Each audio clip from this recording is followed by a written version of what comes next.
Agora a gente vai falar a respeito da cinemática, que é um assunto que está muito presente no Enem e em qualquer vestibular, FUVEST, Unicamp, qualquer vestibular que tem uma prova de física, você vai encontrar questões sobre cinemática, tá? Então vamos lá, falando a respeito do conteúdo da aula, a gente vai definir agora o que é ponto material, o que é referencial, um dos conceitos mais importantes na física. Vamos definir também trajetória e mostrar como que a trajetória depende do referencial também. E vamos definir movimento, como é que eu posso dizer se uma coisa está ou não em movimento. Vamos lá olhar então para a palavra cinemática. A gente pode separar aqui essa primeira parte. Você vai perceber que essa é a mesma raiz da palavra cinema, né? Então, o cinema, que é a captura dos movimentos, tem a ver com aquela movimentação, ou pelo menos a percepção dessa movimentação. A gente vai definir a cinemática como a área da física que descreve o movimento dos corpos, a partir de um referencial. Então, o referencial já aparece aqui, embora a gente ainda não tenha definido ele, mas ele é um conceito muito importante, essencial para a cinemática, sem se preocupar com as razões que provocaram tal movimento. Então, por que a coisa está se movendo não importa muito, importa como ela está se movendo para a cinemática, tá? Então, só retomando aquela história do cinema, a gente tem uma foto e no tempo seguinte uma pequena mudança, alguma coisa é alterada, e aí quando a gente coloca na sequência, você tem a percepção de que aquele objeto, aquela foto, aquilo que está sendo representado na foto está se movendo, ou não. Se não tiver nenhuma mudança, a sensação é de que estará parado, né? A gente tem isso também nas animações, pelo menos nas animações clássicas. Você faz um desenho, o desenho seguinte tem uma pequena mudança, o seguinte, uma outra mudança muito pequena, e aí na sequência a gente tem a sensação do movimento por conta dessas mudanças de posição com o tempo, tá? Bom, vamos olhar então para a definição de ponto material, né? Então, o ponto material é o que vai ser o nosso foco de estudo na cinemática, aquilo que a gente vai estudar como se estivesse se movendo. Uma coisa importante para a gente lembrar do ponto material é que ele não tem partes. Então, a gente vai considerar ele como não tendo partes. Não tem partes. Tá? E outra coisa importante é que o ponto material tem tamanho,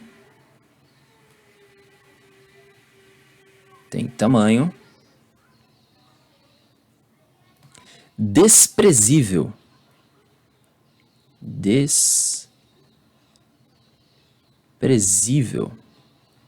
O que isso significa, ter tamanho desprezível? Significa que o objeto é muito pequeno em comparação com o seu contexto, com o lugar onde ele está se movendo. Se a gente pensar, por exemplo, num carro que viaja de São Paulo para Campinas, a distância entre São Paulo e Campinas é muito maior do que o carro. Portanto, não faz sentido a gente querer medir a diferença de tempo entre a parte da frente e a parte de trás que chega em Campinas. É uma diferença muito pequena em comparação com o tempo da viagem. Então a gente pode considerar esse carro como sendo um ponto material.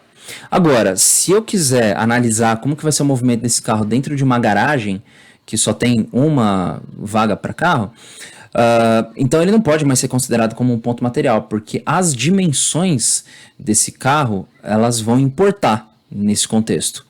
Então, a princípio, a gente vai olhar para os problemas onde o que se move é um ponto material. É uma coisa que não tem partes e que tem tamanho desprezível. Ok. Outro conceito importantíssimo para a cinemática, para a física como um todo, é a ideia de referencial, que é um conjunto de objetos ou locais, pontos, a partir dos quais eu posso medir distâncias e perceber se essas distâncias estão mudando ou não, para eu poder definir movimento ou não. Então, é um lugar para onde eu vou olhar e vou fazer as medidas de distância, tá? Para ver como elas estão se comportando. Essa foto aqui ela é muito interessante porque ela está mostrando também que a própria ideia de se é para cima, se é para baixo, isso depende de um referencial também. Nesse enquadramento a gente não tem o chão. Então, se eu virar a foto, dá para ficar na dúvida assim, de quem é que está de cabeça para cima, quem é que está de cabeça para baixo, né? A gente tem também a provocar a sensação do movimento com a mudança de posição daquilo que seria o referencial. O que eu quero dizer com isso? No cinema é muito clássico aquele truque de você colocar os atores dentro do carro no estúdio e fazer o fundo verde, né, ficar passando como se fosse a filmagem de uma estrada. Para quê? Para dar a sensação de que o carro onde os personagens estão está se movendo. É muito difícil capturar a imagem no carro, sempre foi, né? Porque você precisa pensar no amortecimento, captura de som, então é difícil, é melhor fazer isso no estúdio. E aí o pessoal coloca o fundo verde para dar a sensação de que aqueles personagens estão em movimento. Bom, isso parece uma coisa de antigamente, né? A gente já tem outras técnicas de filmagem hoje, é verdade, mas esse recurso se usa muito, então você tem diversos filmes aí com fundo verde, que os atores eles ficam no estúdio. Olha aí o Doutor Estranho correndo na esteira, você tem a sensação de que ele está correndo na terra mesmo, mas não é bem assim, tá? É só porque o referencial tá mudando, tá? Então, de maneira geral, a gente pode definir o referencial como um local, um objeto, a partir do qual se medem as posições da partícula ao longo do tempo, tá? Eu posso, em geral, né, a gente gosta na física de representar os referenciais aí com os eixos ordenados, x e o y, tá? Então eu tenho meu referencial azul aí, eu poderia ter um outro referencial dentro dele e esse verde aqui se move, tá? Eu posso chamar de y' e x'. Então, digamos que para quem está aqui assistindo, o azul está parado e o verde se move. Então, o verde se move em relação ao azul. Então, num primeiro instante, ele tem essa primeira distância aqui, mas num segundo instante, ele vai estar num lugar aqui na frente. Só voltar aqui. Ele vai estar num lugar aqui na frente, então x', y', e a distância já é outra, tá? Então, porque o referencial está se comportando de uma maneira diferente. Isso foi um grande problema, né? Uma das grandes questões quando se tentava discutir quem é que estava parado, se era a Terra ou se era o Sol. A gente, de fato, quando está na Terra, tem a sensação de que é o universo que está se movendo. Se você observar o Sol, a Lua, as estrelas, dá essa sensação mesmo. Mas o que o Copérnico fez, né? O que foi importante na vida do Copérnico foi mudar o referencial.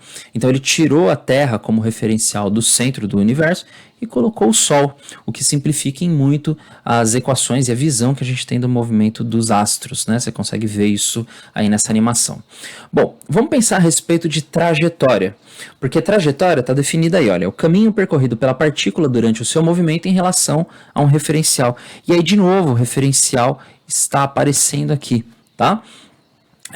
Vamos pensar, olha, imagina que essa pessoa aí está dentro de um vagão de trem. Esse vagão pode estar parado? Pode. Se ele estiver parado e de repente tem uma lâmpada lá cuja manutenção não está muito boa, se soltou, caiu. Aí essa pessoa aí, essa mulher, ela estava olhando para a lâmpada e ela percebeu essa lâmpada caindo. Qual foi a trajetória, qual foi o caminho percorrido pela lâmpada do ponto de vista dessa mulher? A trajetória foi em linha reta, então essa lâmpada caiu fazendo esse caminho aqui. Tá? Agora, tem uma coisa interessante. A lâmpada, ela pode cair em linha reta para a mulher enquanto o trem está parado, mas a mulher teria a mesma percepção se o trem estivesse em movimento retilíneo uniforme. O que isso significa, movimento retilíneo uniforme? Primeiro, em linha reta, e segundo, com o mesmo valor de velocidade. Se o valor da velocidade não está mudando, a lâmpada que antes estava presa ao trem está se movimentando com a mesma velocidade do trem. Então ela está indo para frente junto com o trem. Quando ela desprende do teto, ela já tinha aquela velocidade, então ela continua no seu movimento horizontal. Ela vai adquirir um movimento vertical. A mulher que está dentro do trem, se ela tiver num vagão sem janela, por exemplo, se ela não tiver um referencial lá de fora, ela vai ter a mesma percepção da lâmpada caindo em linha reta, tá? Se ela tiver um referencial também, é porque daí o nosso cérebro fica meio confuso com isso. A gente sabe que o trem está em movimento, tá? Mas se ela não tiver esse referencial, ela simplesmente vai perceber a lâmpada caindo em linha reta. Quando que a coisa muda?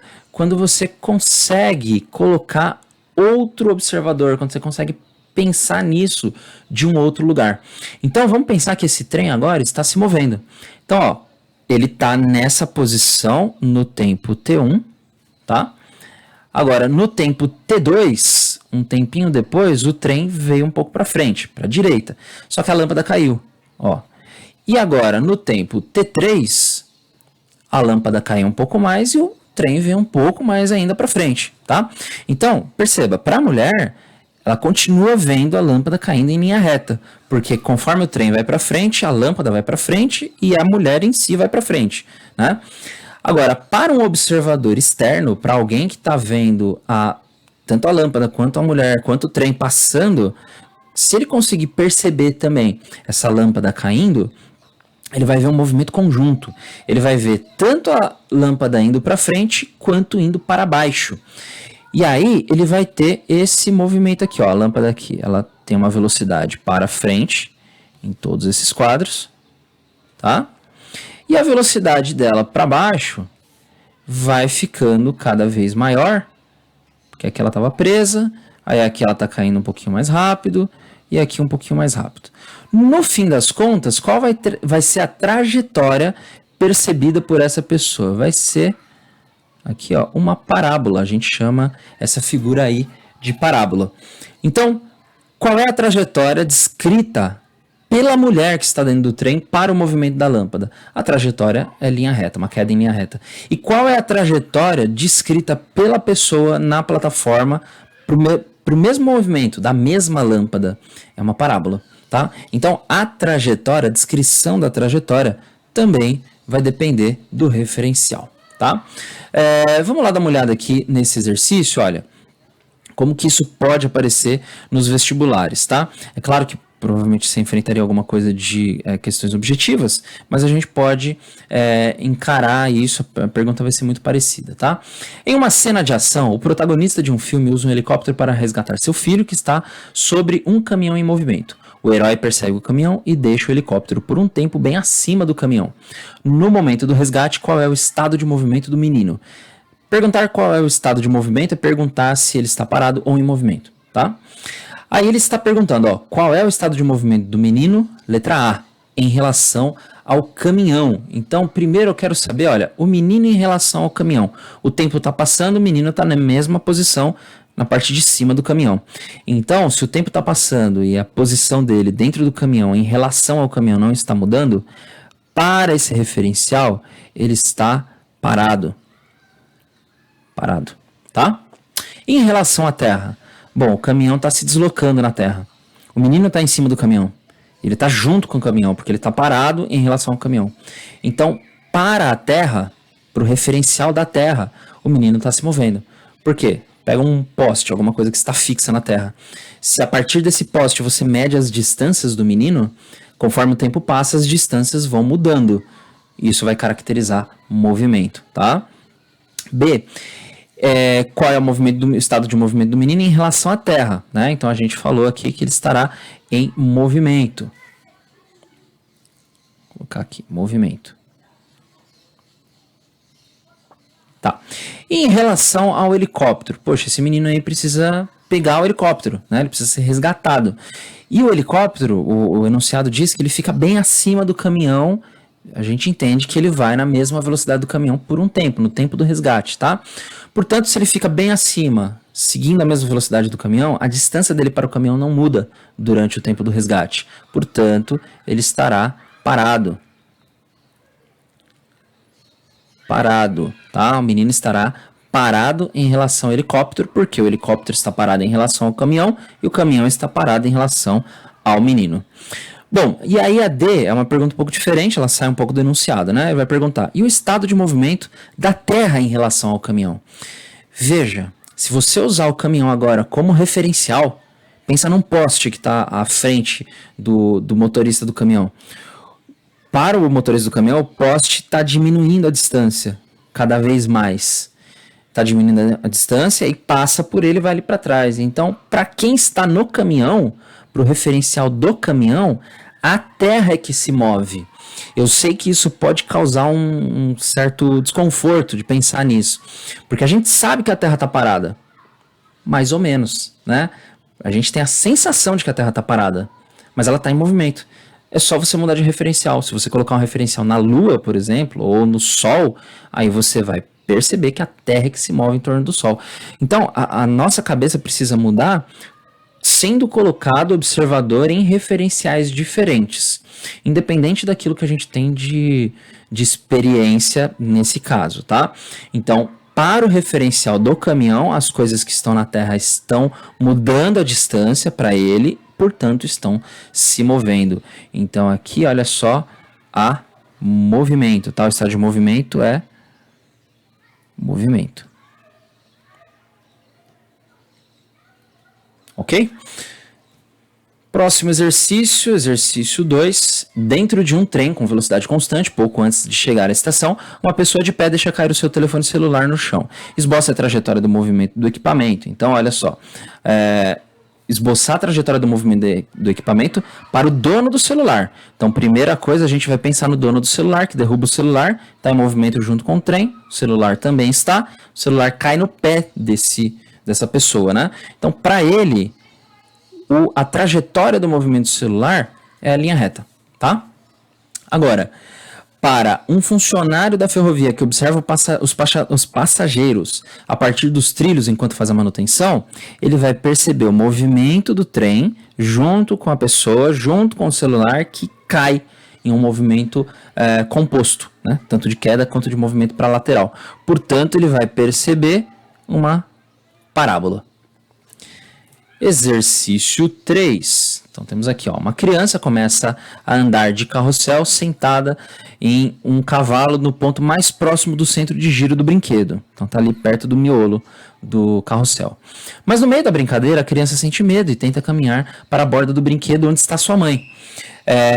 Aí o item A pede o seguinte: faça um esboço da trajetória da criança em relação a uma outra criança que também está no carrossel. Então, veja, você tem duas crianças que estão sentadas lado a lado. O carrossel inteiro está girando. Tem uma que está ali perto do centro. Na hora que ela quer andar para a borda, a outra criança que está assistindo ela vai perceber ela se afastando do carrinho e indo para a borda, simplesmente. Tá? Para essa criança que está no carrossel, é o mundo que está girando, não é ela. São as outras coisas.